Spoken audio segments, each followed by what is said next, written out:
to Jai Bhavani Science School. I am Maldev Chandera, subject chemistry.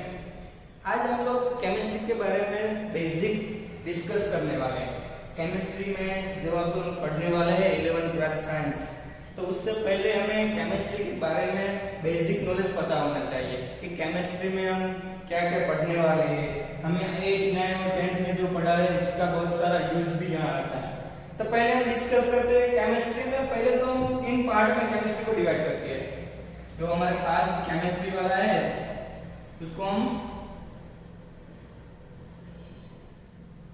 3 part में divide करते हैं।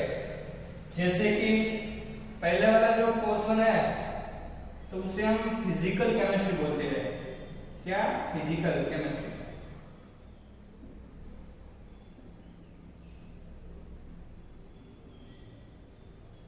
Physical chemistry. दूसरा अगर हम दूसरे टाइप में दिया जाए तो उसे हम इनऑर्गेनिक केमिस्ट्री बोलते हैं।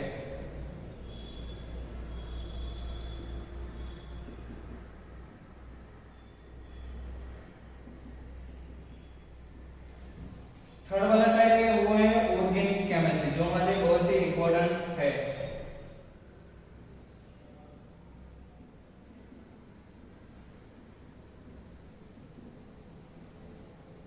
नॉर्मली उससे ज्यादा भी आते हैं, लेकिन हम नॉर्मली इन तीनों में उसे डिवाइड करते हैं।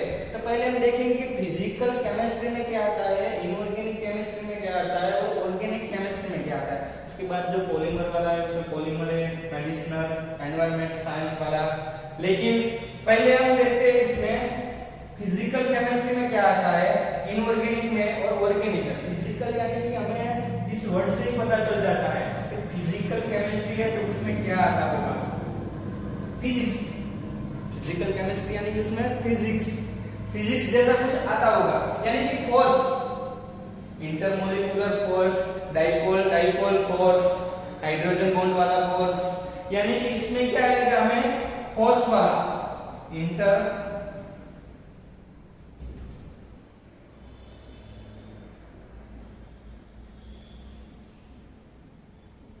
फोर्सेस आएगा, इंटरमोलिकुलर फोर्स। फिर डाइपोल फोर्स, यानी कि डाइपोल मोमेंट होती है ना, के बीच में जो फोर्स होता है वो force, van der Waals force.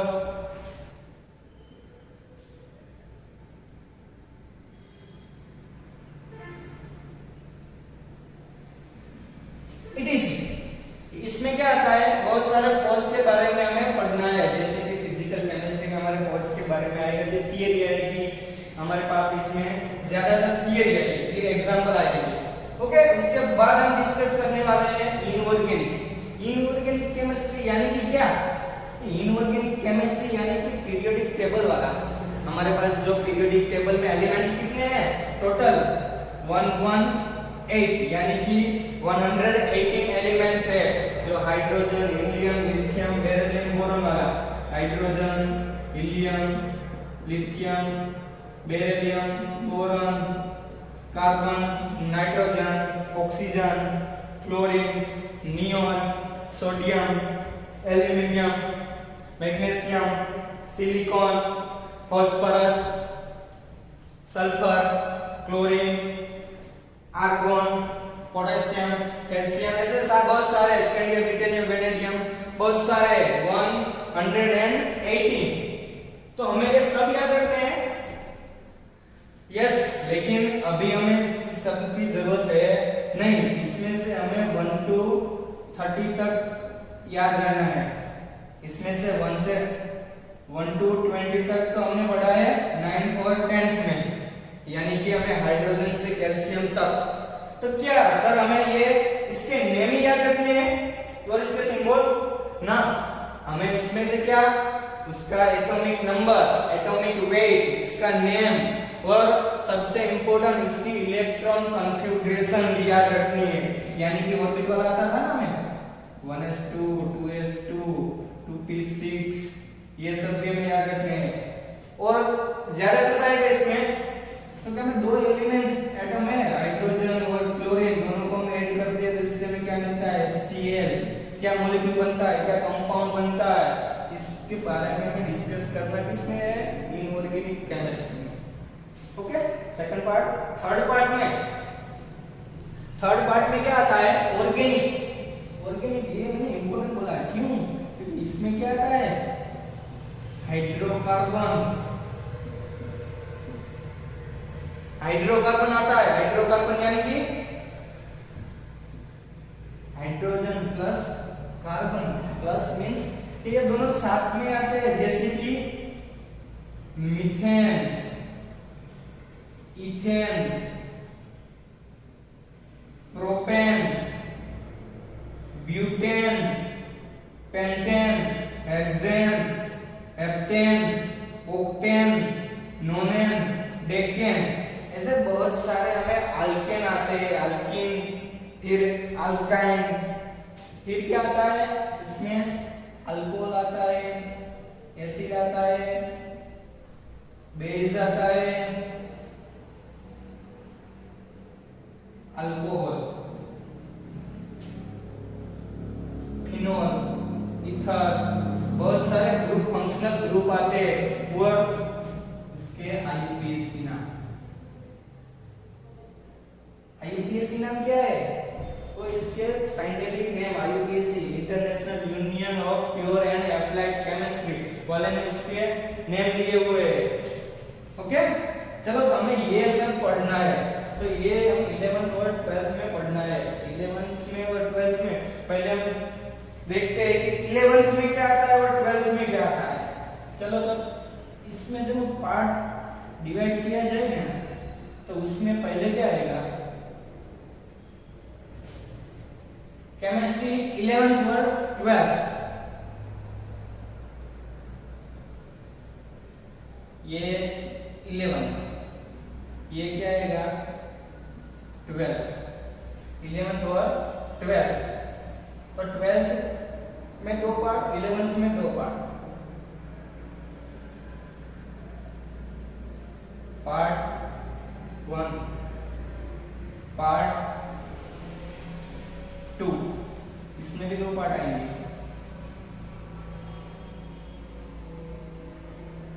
Part 1, part 2।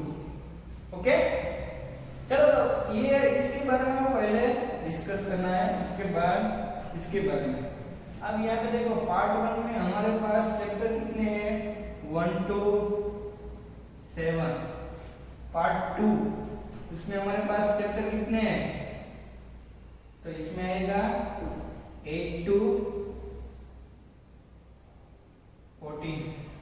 Okay, उसके बाद इसमें कितने हैं? 1 to 9। बाकी के जो बचे हुए हैं 9 to 16। ये हमारा क्वेश्चन है ना 12 का पार्ट 2, यानी कि आएगा पूरे का पूरा ऑर्गेनिक।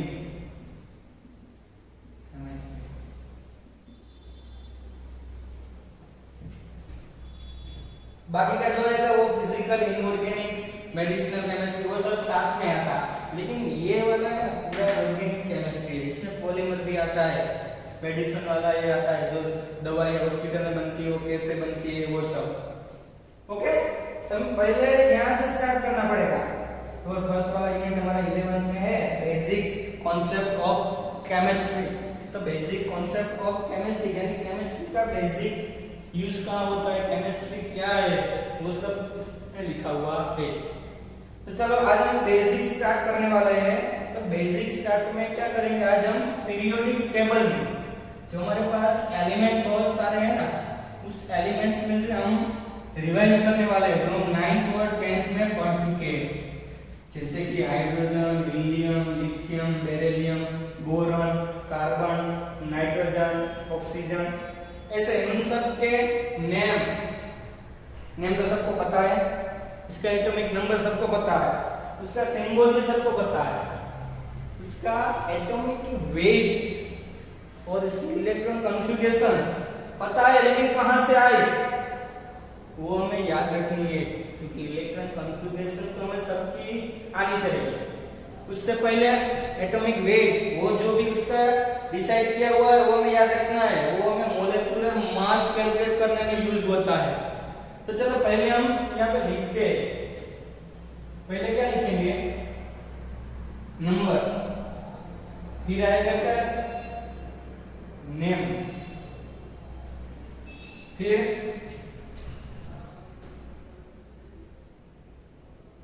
एटॉमिक नंबर, फिर हम उसका एटॉमिक वेट लिखते हैं,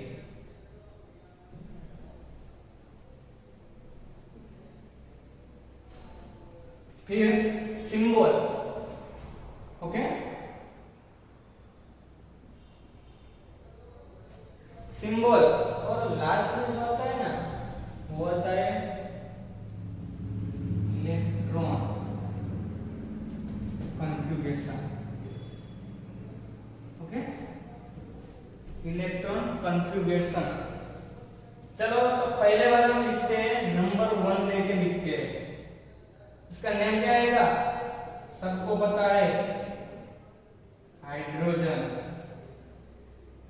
हाइड्रोजन, उसका एटॉमिक नंबर भी सबको पता है 1। एटॉमिक वेट, जो ये एटॉमिक वेट है ना वो उसका यूनिट होता है, यूनिट। उसका यूनिट हम लिखते हैं AMU, यहाँ पे लिख देता हूं AMU। AMU यानी क्या?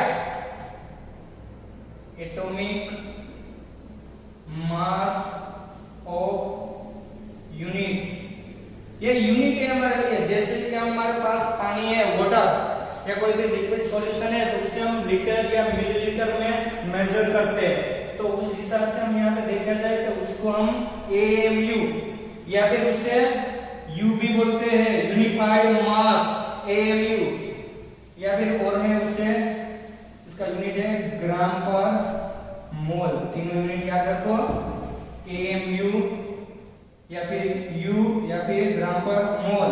AMU यानी कि atomic mass of unit.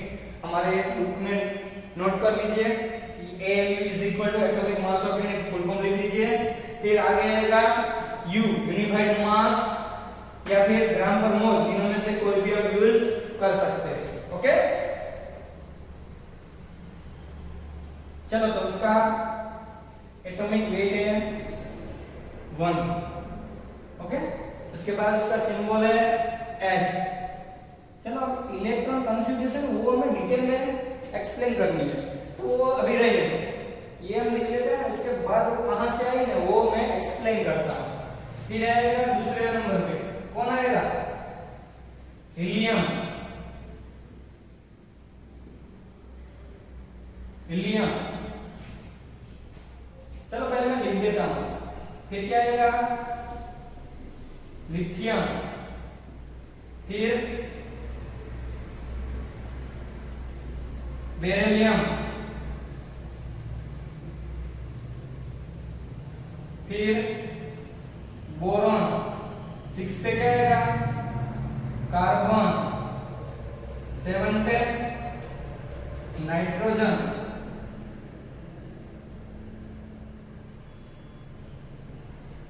Nitrogen, फिर ऑक्सीजन, फिर क्लोरीन, फिर नियोन, ओके। यहां से 9 पे आएगा क्लोरीन, 10 पे आएगा नियोन, फिर सोडियम, एल्यूमिनियम, ओके। ऐसे लिखने का है। चलो पहले हम लिखते हैं हीलियम का क्या आएगा एटॉमिक नंबर 2, फिर lithium, beryllium, boron, carbon, nitrogen, oxygen, okay. बाकी के है वो आपको लिखने हैं अपने तरफ से, ओके। उसके बाद एटॉमिक वेट, इसका एटॉमिक वेट कितना है? ये इसका एटॉमिक वेट है 5, इसका एटॉमिक वेट है 7 AMU, इसका एटॉमिक वेट है 9। 9 के बाद इसका बोरॉन का आएगा 11 के बाद कार्बन का आएगा 12, इसके बाद नाइट्रोजन का 14। कहां से आया तो हमें याद ही रखना है। फिर ऑक्सीजन का आएगा 16, ओके।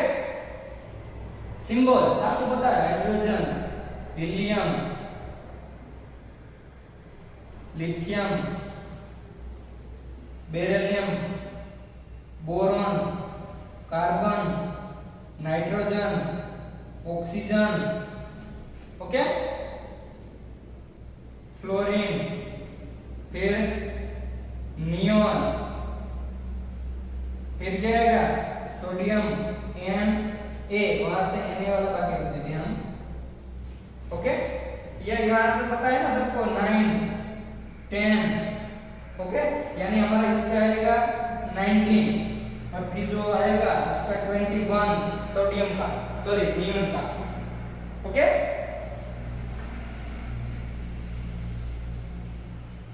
Ne, अब उसका इलेक्ट्रॉन कॉन्फ़िगरेशन कहां से आता है, क्यों आता है, वो हम उसके हमारे पास जो 9 10 में आता था आउबाउ, पाउली एंड उनका जो प्रिंसिपल, उसका प्रिंसिपल और रूल्स वाला जो आता था, उसके हिसाब से हमें यहाँ पे इलेक्ट्रॉन कॉन्फ़िगरेशन लर्न करना है।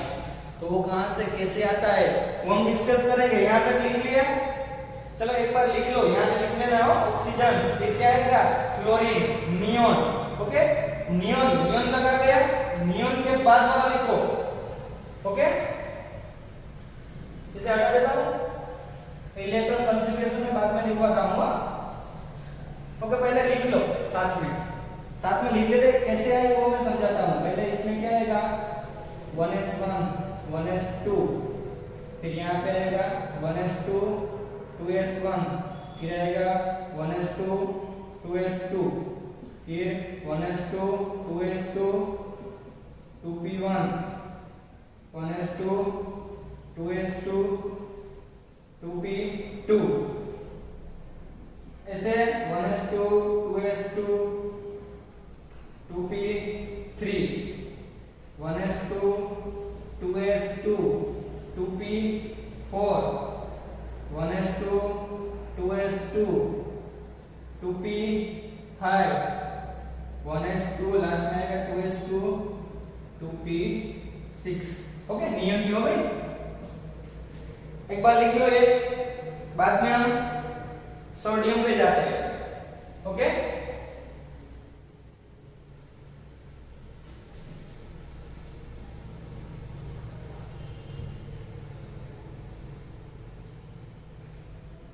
ये तो रहने देंगे, ओके, चलो बाद में लिखते हैं, चलो फिर से लिखेंगे। चलो अब आएगा 11 वाला, पूरे नेम नहीं लिखूंगा वो, फिर 12, 11 वाला कौन है, सोडियम, ओके, उसका एटॉमिक नंबर क्या है 11, फिर एटॉमिक वेट 22, फिर आएगा सिंबल उसका क्या लिखते हैं हम सोडियम का Na, ओके। फिर 12 वाला पता है ना क्या आएगा, याद करो वो 10th में आ चुका है, सोडियम, एल्यूमिनियम, मैग्नीशियम, ओके। तो क्या आएगा एल्यूमिनियम, फिर आएगा मैग्नीशियम, फिर क्या आएगा सिलिकॉन, फिर फास्फोरस,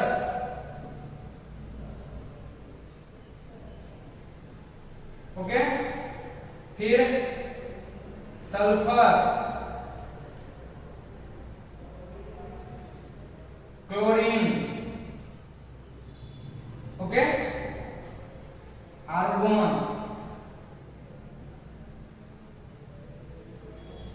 पोटेशियम,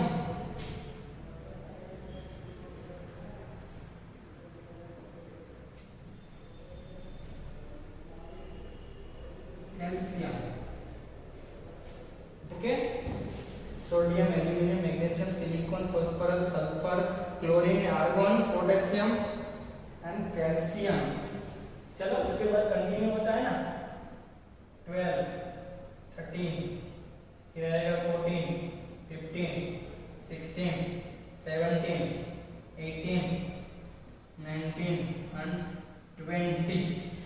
जनरली यहाँ पे देखने की बात है कि सर ये सब उसके एटॉमिक नंबर में याद रह जाते हैं, एटॉमिक वेट है वो कैसे हम याद रखें? तो वो याद रखने के लिए हमें जो नॉर्मल यूज होता है वो याद रखना पड़ेगा। ओके, इसमें याद कैसे रखेंगे? 11 वाला जो एलिमेंट है उसका नेम क्या है? सोडियम। इसका atomic number 11, atomic weight 23, unit क्या आएगा? EMU, atomic mass of unit या फिर यूनिफाइड मास या फिर ग्राम पर मोल। और सिंबल क्या है सोडियम का? Na। इलेक्ट्रॉन कॉन्फ़िगरेशन बाद में लर्न करेंगे। उसके बाद 12, 13, 14, 15, 16, 17, 18, 19, 20। चलो 12 वाला सोडियम के बाद क्या आएगा? 1 से 10 तक hydrogen, helium, lithium, beryllium, boron, carbon, nitrogen, oxygen, chlorine, neon. Sodium, फिर मैग्नीशियम,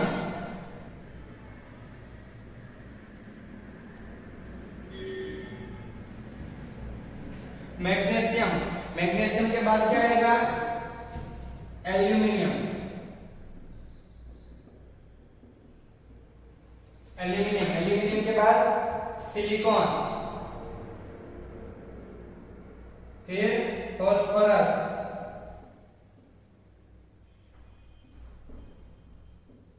फास्फोरस के बाद सल्फर, सल्फर के बाद क्लोरीन, क्लोरीन के बाद आर्गोन, आर्गोन के बाद पोटेशियम, पोटेशियम के बाद कैल्शियम।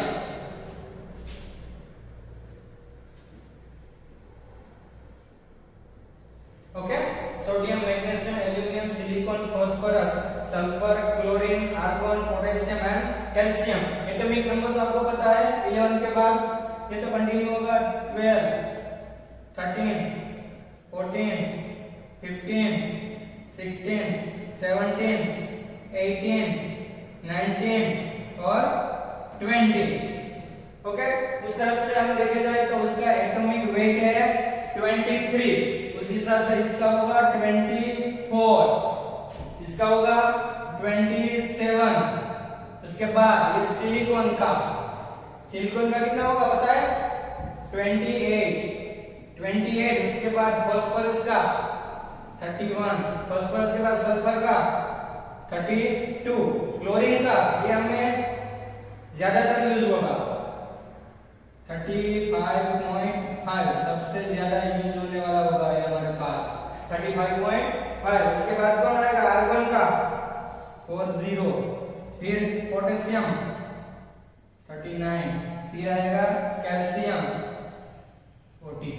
ओके, इसमें से ज्यादातर में यूज होने वाले हैं ये और ये तीनों में बहुत ज्यादा यूज होने वाला है। सिंबल लिख लो। सोडियम के बाद आएगा क्या है? मैग्नीशियम Mg, और 25 वाला आएगा मैंगनीज। याद रखना दोनों का सिंबल इधर उधर होना जाए, ये Mg और वो Mn, मैंगनीज और ये मैग्नीशियम। उसके बाद आएगा एल्यूमिनियम तो Al, फिर क्या आएगा? सिलिकॉन Si, फिर आएगा फास्फोरस P, सल्फर, क्लोरीन के बाद आर्गन के बाद पोटेशियम के बाद ये लाइन में ही रखने का हो। सल्फर के बाद क्लोरीन के बाद आर्गन के बाद क्या आएगा? पोटेशियम, फिर कैल्शियम। ओके, अब हमें जो लर्न करना है वो है इलेक्ट्रॉन कॉन्फ़िगरेशन। इलेक्ट्रॉन कॉन्फ़िगरेशन कहां से आई? अब तक तो हमें पता था 1s2 2s2 2p6 3s, लेकिन वो कहां से आती है? हमें ये एटॉमिक नंबर पता होगा ना, एटॉमिक नंबर। तो एटॉमिक नंबर यानी कि उसके इलेक्ट्रॉन कितने हैं वो डिसाइड करता है। तो वो इलेक्ट्रॉन के नंबर पर से हम इलेक्ट्रॉन कॉन्फ़िगरेशन लिखेंगे। ओके, तो चलो उसके बाद हम वो लर्न करते हैं। वो पॉली वाला प्रिंसिपल वाला था, उसका रूल्स, फिर वुंड का रूल्स आएगा। तो चलो पहले हम वो लर्न करते हैं कि इलेक्ट्रॉन कॉन्फ़िगरेशन कहां से आई।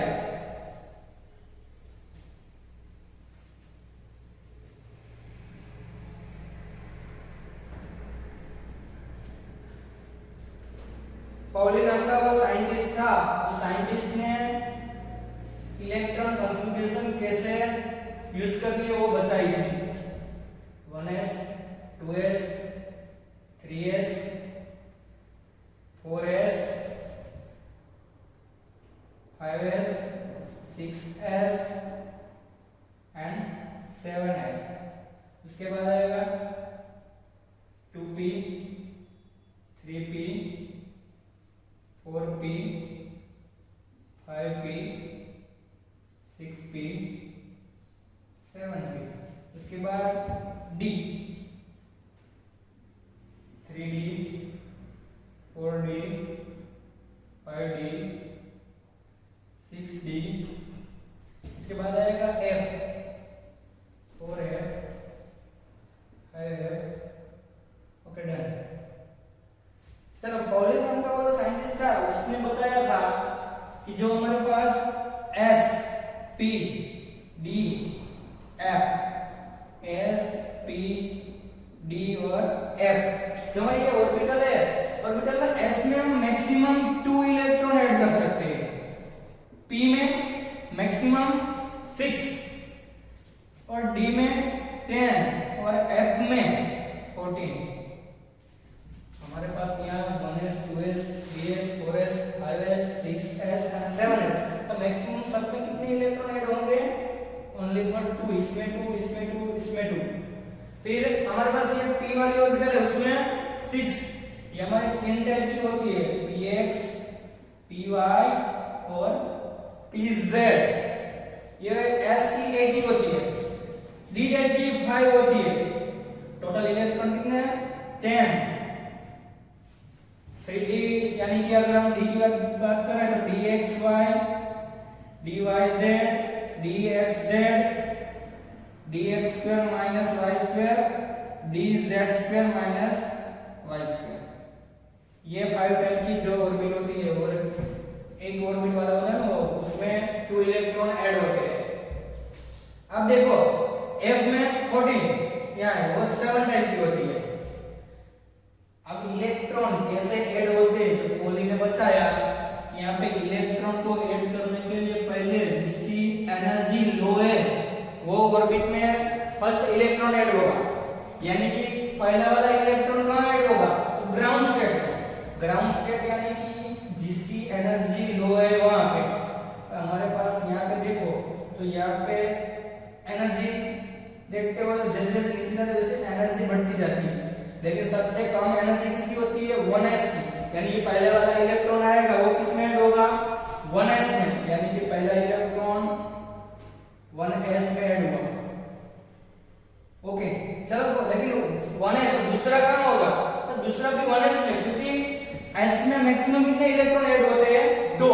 तो फर्स्ट वाला s में, दूसरा भी उसमें ही होगा 1s में। तो तीसरा इलेक्ट्रॉन आएगा वो उसने बताया कि जिसकी एनर्जी कम होगी उसमें, जिसकी कम थी उसमें ऐड होगा, वो कंप्लीट होगी। उसके बाद किसकी थोड़ी इसके कंपेयर में ज्यादा होगी, सबसे कम इसकी। उसके बाद 2s पे आएगी। 2s में तीसरा इलेक्ट्रॉन कहां हो जाएगा? 2s में। तीसरा उसमें चला गया, फिर फोर्थ वाला, तो s में कितने होते हैं मैक्सिमम? 2। तो फोर्थ वाला भी इसमें आएगा, 2 इसमें 2 इसमें। चलो 2s भी कंप्लीट होगी, तो फिफ्थ वाला इलेक्ट्रॉन वो आएगा, वो किसमें जाएगा? वो जाएगा 2p में। 2p में, लेकिन p में तो मैक्सिमम कितने इलेक्ट्रॉन ऐड कर सकते हैं?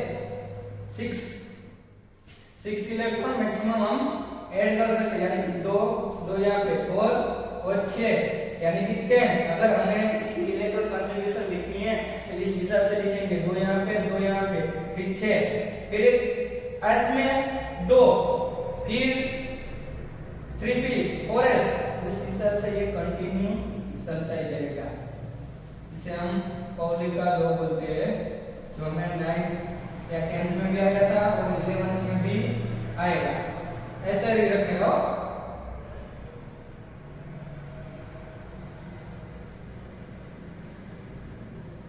उस हिसाब से कंटिन्यू ये ऐड होता जाएगा।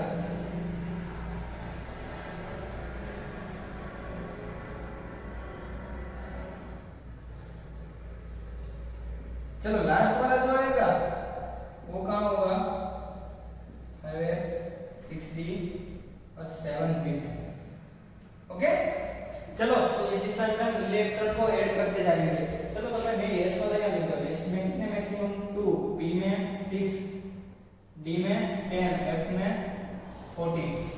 ओके, अब हम किसी एक की इलेक्ट्रॉन कॉन्फ़िगरेशन लिखते हैं। जैसे कि अगर हमें कार्बन की लिखनी है, कोई आपको बोले कार्बन की इलेक्ट्रॉन कॉन्फ़िगरेशन लिखो, कैसे लिखेंगे? तो पहले आपको पता होना चाहिए कार्बन का एटॉमिक नंबर कितना है, तो 6 एटॉमिक नंबर, यानी कि उसमें कितने इलेक्ट्रॉन होते हैं 6।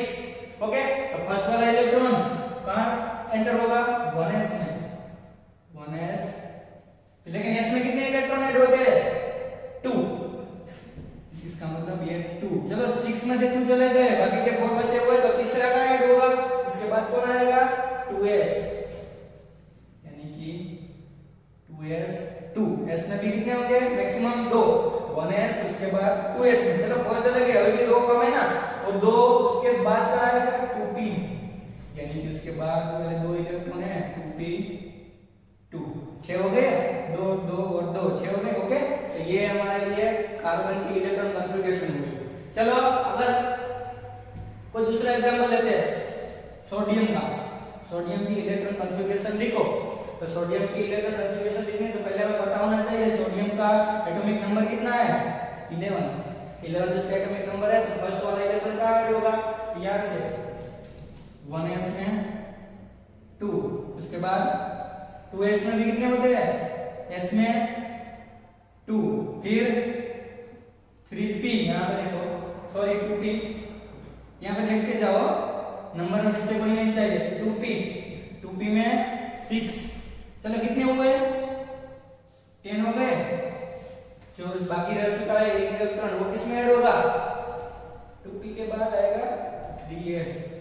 3s में कितने होंगे, एक ही, 2 क्यों नहीं, क्योंकि हमारे पास 11 ही है ना, 11 खत्म हो गए तो एक ही होगा ना। चलो सोडियम के बाद क्या आएगा, हमें तो जरूरत नहीं है यहाँ पे। चलो अब हम देखते हैं क्लोरीन का। क्लोरीन की इलेक्ट्रॉन कॉन्फ़िगरेशन लिखो। तो क्लोरीन का एटॉमिक नंबर हमें पता होना चाहिए। एटॉमिक नंबर को हम Z बोलते हो, Z = 17, ऐसे बोले तो भी पता होना चाहिए। ओके, तो क्लोरीन की इलेक्ट्रॉन कॉन्फ़िगरेशन लिखो। अब डायरेक्ट लिखता हूं, 1s2, फिर आएगा 2s2, फिर 2p6, 3s2, फिर आएगा 3p। लेकिन अब देखो कैलकुलेट कर लो, 2 2 4 और 6 10 10 और 12, कम कितने हुए, 12 के बाद 5, यहाँ कितने आएंगे 5। ओके, चलो आपको मैं बोलूं कि Z = 28, इसकी इलेक्ट्रॉन कॉन्फ़िगरेशन लिखो, पता चल जाएगा 28। यानी कैसे लिखोगे, तो ऐसे ही दो ऐसे करते जाओ। आपको तो मैंने Z = बोला ना, हमें एलिमेंट्स 20 तक पता है, 20 के बाद वाले हमें अभी पता नहीं है, कोई बात नहीं, मैंने आपको Z यानी कि एटॉमिक नंबर बता दिया है। तो इलेक्ट्रॉन कॉन्फ़िगरेशन लिखो, 1s2, 2s2, 2p6, 3s2, 3p6, 4s2, कितने हो गए 20 के बाद अब इसके बाद क्या आएगा, 4s के बाद 3d। क्यों, तो हमारा 1s 2s 2p 3s 3p 4s, उसके बाद 3d। तो d में मैक्सिमम कितने इलेक्ट्रॉन थे 10, लेकिन हमें अब कम कितने हैं 20 तो हो गए 8, इसमें रहेगा 8। ओके, ऐसा इलेक्ट्रॉन कॉन्फ़िगरेशन लिखना आ जाएगा। इसमें से हमारे पास 24 एटॉमिक नंबर 24 और 29 वाला एलिमेंट है क्रोमियम। क्रोमियम और जो कॉपर वाला है, वो दोनों का इलेक्ट्रॉन कॉन्फ़िगरेशन थोड़ा सा चेंज वाला है। क्यों, क्योंकि जो वो इसके बाद वाले 3d ऑर्बिटल है ना, वो 24 में वो इसकी कंपेयर में एनर्जी कम हो जाती है, उसके हिसाब से ये दोनों चेंज हो जाए, लेकिन वो हम 11 के टेक्स्ट बुक में जो आता है ना तब वो हम डिटेल में पढ़ेंगे। ओके, नॉर्मल इलेक्ट्रॉन कॉन्फ़िगरेशन आपको आ गई। चलो तो अब मैं आपको होमवर्क में देता हूँ, इसकी इलेक्ट्रॉन कॉन्फ़िगरेशन आपको होमवर्क में लिखनी है। जैसे कि पहले हम लिखेंगे नाइट्रोजन की, आपको होमवर्क में लिखनी है। ओके, इसका Z कितना होगा 7। उसके बाद सल्फर, अब इसका मैं एटॉमिक नंबर नहीं दूंगा। सल्फर के बाद आएगा कैल्शियम। ओके, कैल्शियम के बाद मैग्नीशियम। ओके, इन चारों को लिखो। उसके बाद Z 37, Z 28, Z 33 and Z 18। इनकी भी इलेक्ट्रॉन कॉन्फ़िगरेशन आपको होमवर्क में लिखनी है। Z यानी आपको एलिमेंट को बताने की जरूरत नहीं है, आपको सिर्फ एटॉमिक नंबर दिए हुए हैं, आपको 37 इलेक्ट्रॉन इसमें फिलअप करने हैं। Okay, done.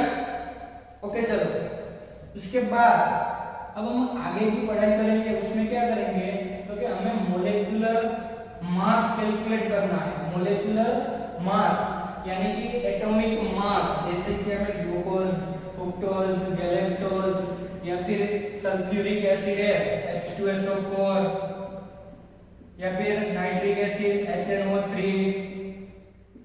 या फिर हाइड्रोक्लोरिक एसिड, इनका मोलेकुलर मास, एटॉमिक मास हमें कैलकुलेट करना है। तो इनका मोलेकुलर मास कैलकुलेट करने के लिए हमें इसका एटॉमिक वेट पता होना चाहिए, हाइड्रोजन का फिर क्लोरीन का, इन दोनों का प्लस करके हम molecular mass, atomic mass calculate करेंगे। लेकिन उससे पहले आपको सबके एटॉमिक मास पता होना चाहिए ना। उस हिसाब से जो मैंने लिखवाया है एलिमेंट 1 से 20 एलिमेंट, उसके एटॉमिक मास लर्न कर लो, सब याद होने चाहिए। उस हिसाब से हम आगे के लेक्चर में मोलेकुलर मास कैसे कैलकुलेट करते हैं, जो हमने 10th में सीखा हुआ है, वो फिर से हमारे केमिस्ट्री में फर्स्ट चैप्टर में और 12th में बहुत बार यूज होगा। तो हमें मोलेकुलर मास कैलकुलेट करना सीखना है। उससे पहले आपको एटॉमिक मास याद रखना है। आपको पहले 1 से 20 तक उसके जो एटम के नेम है, नेम, उसके एटॉमिक नंबर, उसके मोलेकुलर मास यानी एटॉमिक वेट वाला और उसका यूनिट सब पता होना चाहिए। उस हिसाब से हम अगले लेक्चर में हम जो कैलकुलेट करने वाले हैं मोलेकुलर मास। Okay, done.